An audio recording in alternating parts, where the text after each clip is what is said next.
আর ভাত কিন্তু একটু বেশি খাবেন ডাল যদি এভাবে রান্না করা হয় বথুয়া শাক দিয়ে।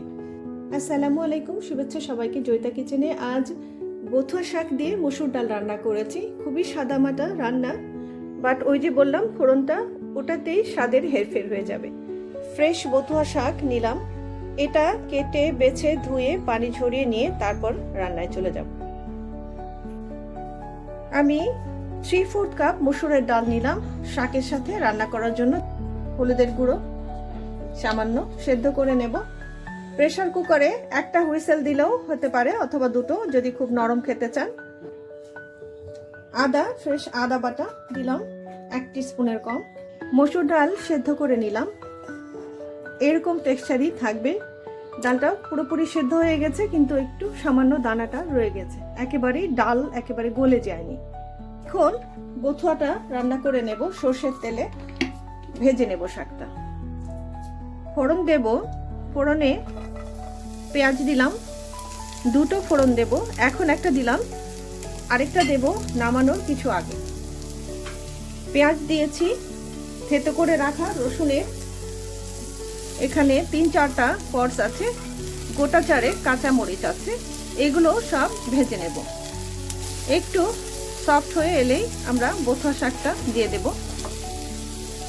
মিনিট 3 পেঁয়াজটা কাঁচা মরিচ আর রসুনের সাথে ভেজে নিলাম, শাকটা দিয়ে দেব। বথুয়া শাক ধুয়ে মেখে রাখা, পানি ঝরিয়ে নিয়েছি। ডালে লবণ দিয়েছি, শাকেও একটু লবণ দিতে হবে, শাকটা যাতে সফট হয়ে আসে। একটু সামান্য হলুদের গুঁড়ো দেব, যাতে কালারটা সুন্দর আসে, সবুজ কালারটাকে বুস্ট করে দেবে হলুদ। আমি জিরে বাটা কিছুটা দিচ্ছি সামান্য, এটা 1/4 টিস্পুনের একটু বেশি, 1/2 টিস্পুনের কম।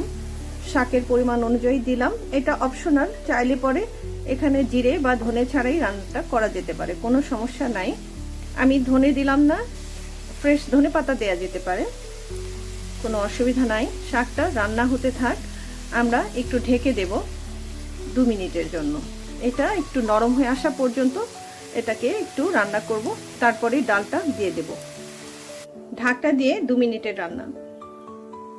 2 মিনিট হয়ে গিয়েছে, নরম হয়ে গিয়েছে, এটা খুব ভেজে নেওয়ার কিছু নাই। এখন ডালটা দিয়ে দেব। শাক আর ডাল একটু মিশিয়ে দিচ্ছি। চাইলে শাকের পরিমাণ আরও বেশি দিতে পারেন, আমি মোটামুটি একটু ডালটা বেশি দিয়েছি, শাকটা কম রেখেছি।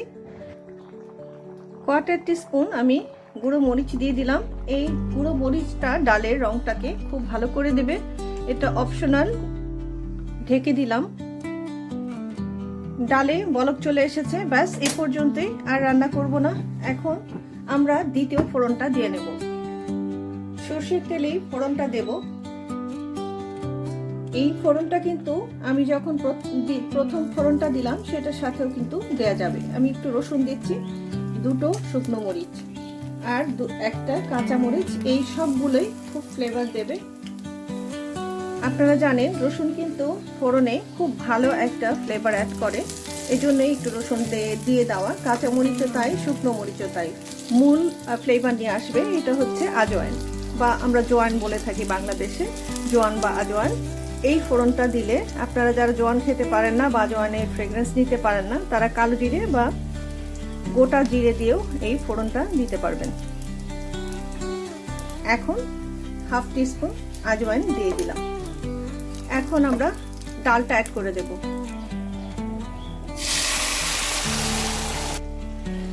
কি দারুণ সুগন্ধ, কি বলবো। আমি লবণটা চেখে দেখে নিয়েছি, এখন একটু ঢেকে দিচ্ছি, যাতে আমি যে ফোড়নটা দিলাম সেটার ফ্রেগ্রেন্সটা বাইরে বের না হয়ে যায়। 1.5 থেকে 2 মিনিট, তারপরেই রান্নাটা হয়ে গিয়েছে। ডালটা হয়ে গিয়েছে, ফ্লেমটা বন্ধ করলাম। থিকনেসটা আমি এরকম রাখলাম, আমি যেহেতু ডাল বেশি দিয়েছি, শাক কম দিয়েছি, খুবই একটা মিডিয়াম থিক হয়েছে।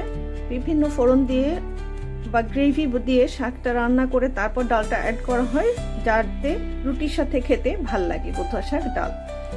আর আমি আজকে ভাতের সাথে খাওয়ার জন্য মূলত রান্না করলাম এভাবে। তো আমার প্রসেসটা ফলো করে রান্না করে দেখবেন, অপূর্ব খেতে।